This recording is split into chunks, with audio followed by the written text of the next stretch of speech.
and good evening. I'm Melissa Idris. Welcome to Consider This. This is the show where we want you to consider and then reconsider what you know of the news of the day.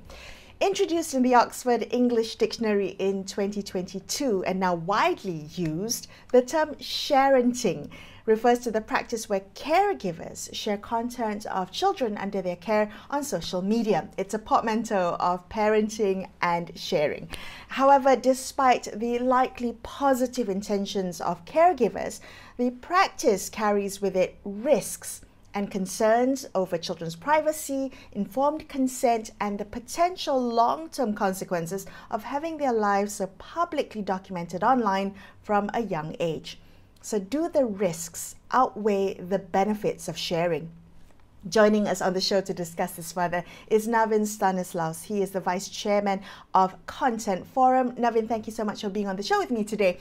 I mean, with the increasingly common practice of sharenting, I'm wondering whether you can help us think through what are some of the potential benefits and also the potential drawbacks of sharing some of these moments with our children online.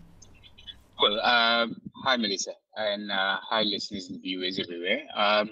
Well, I think the thing about sharenting and the idea behind, even as a parent, when you share something, you know, the old days we used to carry our kids' photos in our wallets and stuff like that, right? Some of us still do. But nowadays it's all over your phone, and you know, you share it on social media. I think it comes down to maybe the pride of being a parent and wanting to experience that with anyone and everyone you see, right? So you have a photo of your child doing something extraordinary, or to you it's extraordinary. To the person who's viewing it, it may not be so, but you know, you just want to share that idea. And sometimes because of the nature of the relationship between the caregiver and the child, you know, this extends beyond the traditional parent circle. So they are just as proud to want to express and show this. So I think, you know, in that sense of their emotional attachments that come from that, I think there's a positive side to it. But like everything with social media and everything else, you know, when you have a photo in your wallet, you're putting it back in your wallet. Nobody ever sees it again until you take it out of your wallet. But in social media, the moment you put it out there, it's out there for everyone to see. And the everyone seeing it may not be everyone you want seeing it. Yeah, that is quite concerning. I mean, that you really, even though if you are your account is private and you're just sharing it with a small select amount, a small group of people, there is really no control once it's online. I want to talk about when it gets more complicated, when parents monetize content with their children on social media. In industries such as acting or modeling, there are regulations in place to protect the rights and privacy of those child performers. How does this translate into social media when it's monetized content? And do you think that there should be similar regulations in this case? Well, I think if we look at content per se and the rights of the user or the individual to be able to share their own content, there should be some respects given to the right of the individual. But when you're looking at, so you know, in terms of an adult, I think the adult is if he wants to monetize himself, by all means, they should not be restricted to that extent, as long as they don't damage or use it negatively, right? But when it comes to a child, I think, you know, even as parents, sometimes we overlook these things, and there's a reason why child protection is there, in case the parent is not aware or does not look at the interest of the child. So I think, you know, in this context, a child should always be protected above and beyond anything else, and regulation should be there to ensure that, you know, or guide the parents towards these things. What advice or recommendations might you be able to share, particularly with the role of Content Forum, around what you hope would be the ethical considerations for adults around monetizing children's presence online? Beyond just kind of sharing for the pride, as you mentioned earlier, and the pride and the love, and you want to share it with your community. But if you're monetizing content around children, what would Content Forum like adults to consider? Well, I'll just define what an influencer is according to the content code, right? So according to the content code, an influencer is defined as a person or group who either on a personal capacity shares their own individual opinions across platforms, right? Of course, there is a paid element to it, but it does not necessarily mean a paid element, right? So literally anybody and anyone who posts something on social media is an influencer. As long as you have one tick or two ticks, or whether anyone engages with it or not, you're an influencer.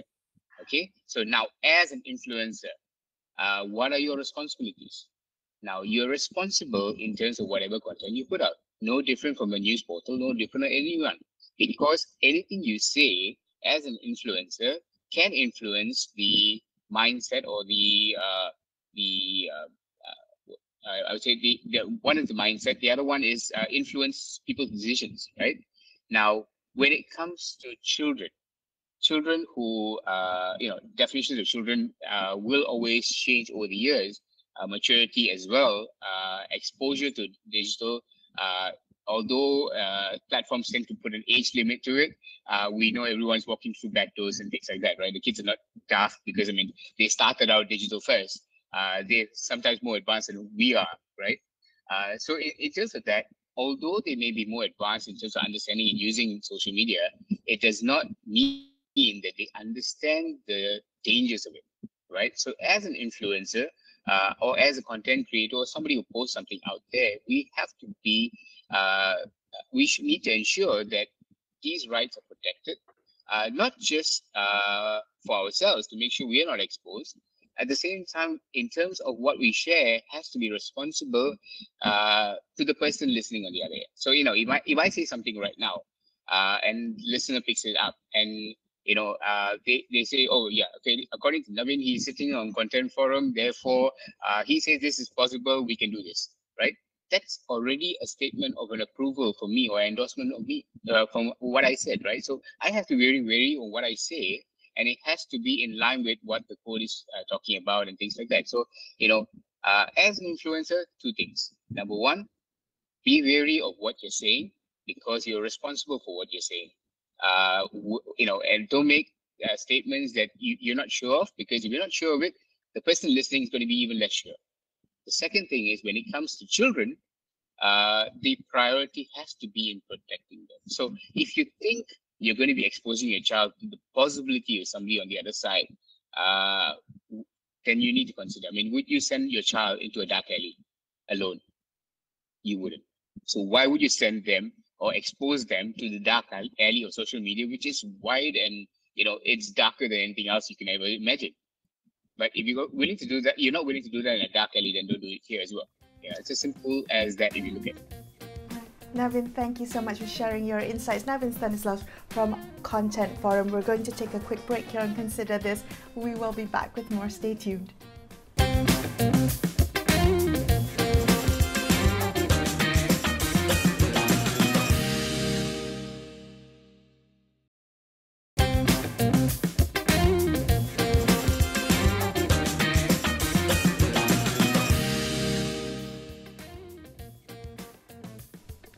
Hi, welcome back to Consider This. I'm Melissa Idris. Let's continue our discussion about sharenting. That's a practice when parents and caregivers share content of children on social media. Lai Ching Wong joins us now. She's the co-founder of Media and Information Literacy for ASEAN Network.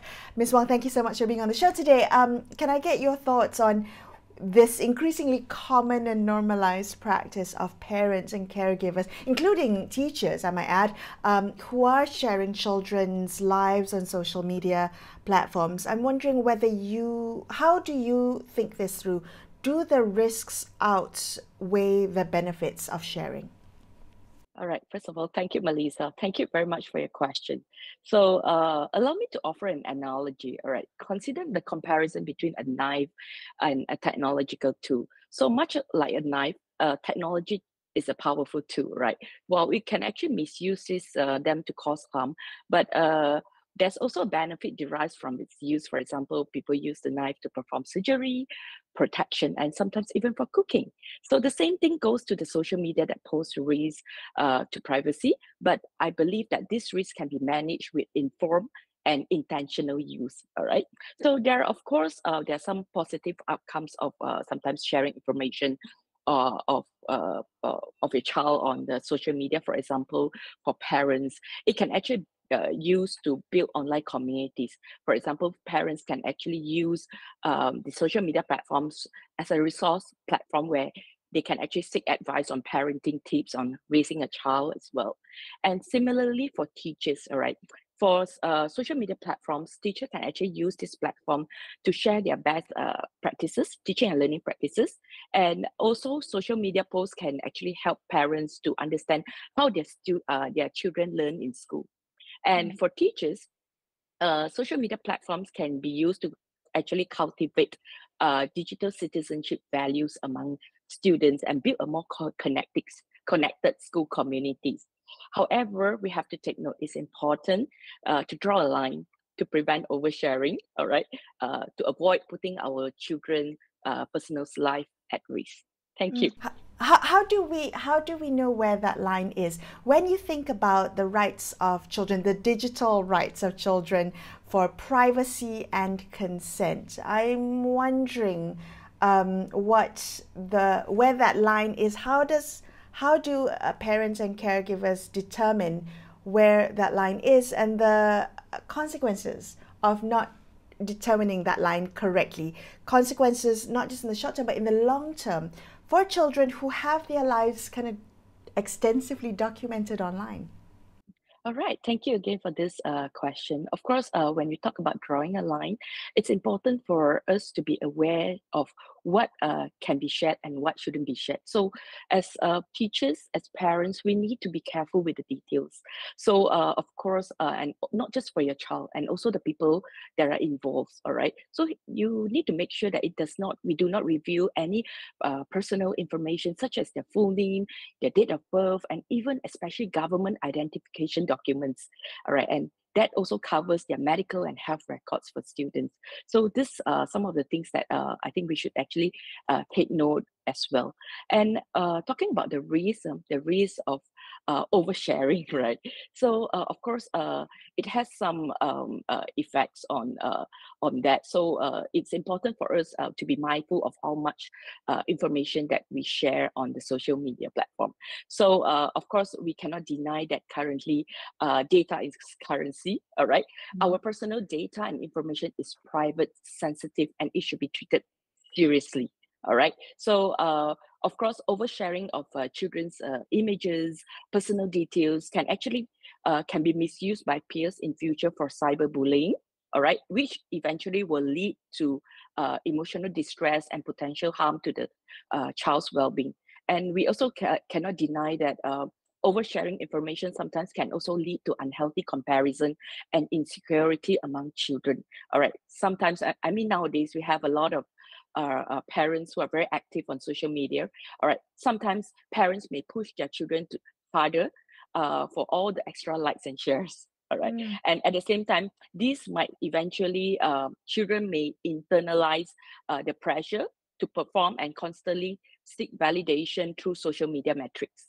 Right, you're absolutely right. There are some kind of these kind of kidfluencers or family pages that monetize content of children or family life. I'm guilty of following some of them myself. But how do we think through that, Ms. Wong? I mean, do regulators and also the social media platforms, do they play a role in ensuring that there is protection and the rights of children who are featured on social media and monetized content are protected? Yes, of course. All right. So in Malaysia, of course, we have the Personal Data Protection Act, or we call it the PDPA, that regulates the processing of data, personal data. All right. So in fact, the Ministry of Education Malaysia, since 2017, has actually come up with a guideline, all right, on the use of social media involving teachers and students as well. And recently, our Minister of Education has Ministry of Communication, sorry, has also informed that they will be actually working very closely with the social media platforms to develop a better framework for laws involving online safety policies and guidelines for social media platforms. At the same time, for platforms wise, I think for platforms, it's very essential for social media platforms uh, to have a user privacy, security, and transparency safety by design to be integrated into all their technologies before and products at the outset. All right, so this is so important for the social media platforms. And I also believe that all stakeholders should really invest in a robust digital and media literacy drives to empower users, right? To empower users at all ages to better understand how this digital platform works, how these digital platforms collects their data, and how their personal data might be used. So this is important. Well, do you have any tips for us, any recommendations for us, in the couple of minutes that we have left, for all of us watching and thinking about how to move forward in terms of what we want to share online in social media about children in our lives? How do we navigate this complex landscape, this predicament? All right, thank you again for this question. So these are some of the 4 tips that you can actually consider before you actually post on social media. Again, you have to be careful with the details of your child. For example, you make sure that you do not reveal any personal information, such as their personal data, government identification documents, and even their medical and health records. And the second thing is, I think communication is the essence, all right? It's important for you to talk to your child sometimes about your social media posting, seek their consent before you actually post, just to show respect. And if your child feel embarrassed, then we should remove it, all right? And at the same time, this also make parents build trust with your child and model good digital citizenship, all right? And the third tips will be check your privacy settings, all right? So in fact, we always encourage the social media platforms to actually educate the users, empower the users, so that they are aware that there are actually privacy settings in place. So from the privacy settings measures, you can actually decide who is allowed to follow you, who can actually comment, who can actually like your posts and all that. And of course, the final point is think for the future.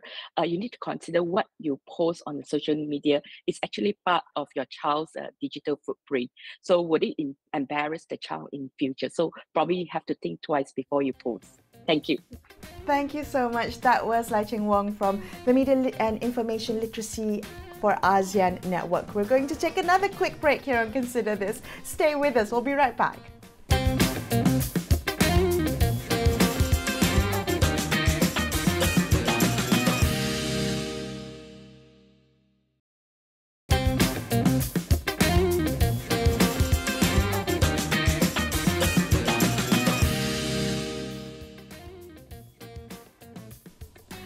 Hi, welcome back to Consider This. I'm Melissa Idris. Let's continue our discussion about the sharing of information, photos and videos of children on social media, particularly in relation to teachers.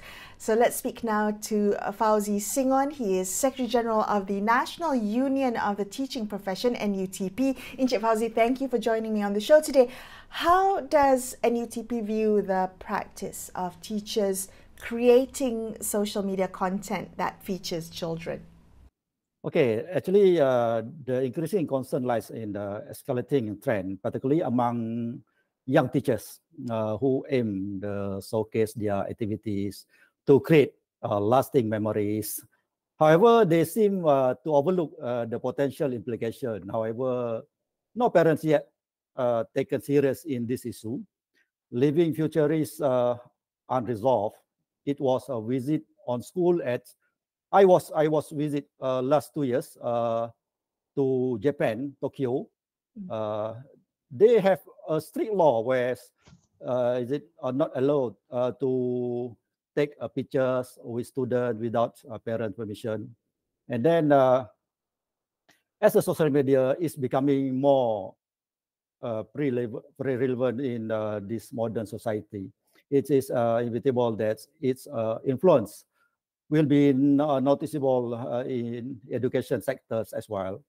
While using social media can prove to be beneficial for the new generation, where accessibility to knowledge is no longer an issue, it is important for teachers to adhere to the guidelines given by the MOE. The content should be informative and good educational with the consent of their parents, of course. Teachers should use their professional judgment in selecting which content featuring children and appropriate in uplifting their motivation and value for the real world.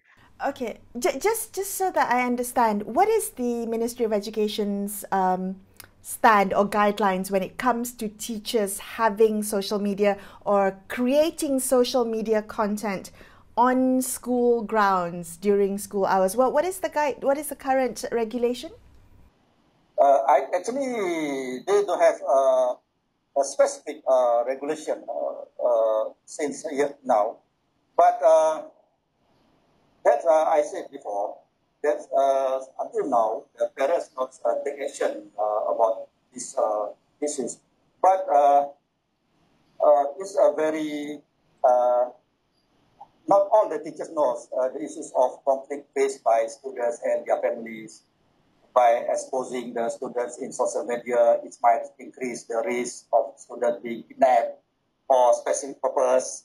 Somehow, for students that come from broken family, this might trigger the family social issues. For example, custody dispute, which this could affect the student performance. Then other sides will know with social media when teachers upload that issues. Okay. What happens if a teacher does step out of the lines of posting content of children on social media? Are there disciplinary concerns? Are there implications, repercussions to the job? Since now we don't have any regulation about that, then until now we don't have any argue about this. And then we don't know yet. But for the next few days or a few months or a few years, we don't know. That, but the MOE must get ready for this issue. Would you like that to be regulation, Cik Fauzi? Yeah, that should be have one regulation since now we sure that all the parents does not on that kinds of issues, but we don't know yet. Maybe some days.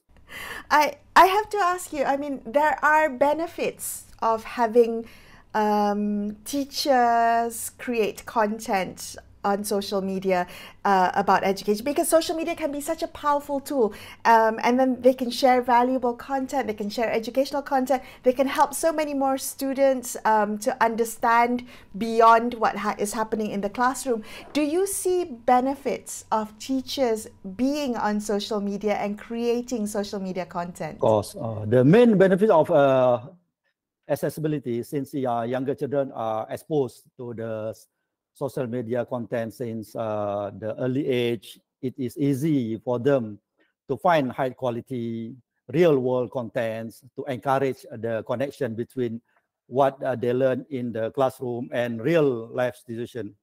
Materials can be found from TeachTok, YouTube, and more platforms, which are aligned to children nowadays. Besides, the choice of materials are in abundance, especially after the world was forced to pause itself during COVID-19, which leaves students spoiled for choice. The variety that is offered the students these days are endless, ranging from textbooks-based content to extra worksheet for after-school revision purpose, and then about that. Right. So Encik Fauzi, what advice do you have for teachers who are watching today when they think about creating content on social media, and also how to avoid crossing that line of sharing content about their students? In order to avoid any issues in the social platform, the union has recommended several things for teachers before sharing content involving students. One of the most common thing is the teacher should ask for the student's consent before uploading anything on the internet, not just a concern from student, also from parents and the siblings. Besides, before uploading content on the internet, teachers should filter the content before posting it online. Thus, there will be no regret later. Then the teacher should plan the target audience for the content and make sure it is suitable for audience according to their background. All right. Thank you so much, Encik Fauzi, for joining me on the show. That was Fauzi Singon from NUTP, wrapping up this episode of Consider This. I'm Melissa Idris, signing off for the evening. Thank you so much for watching, and good night.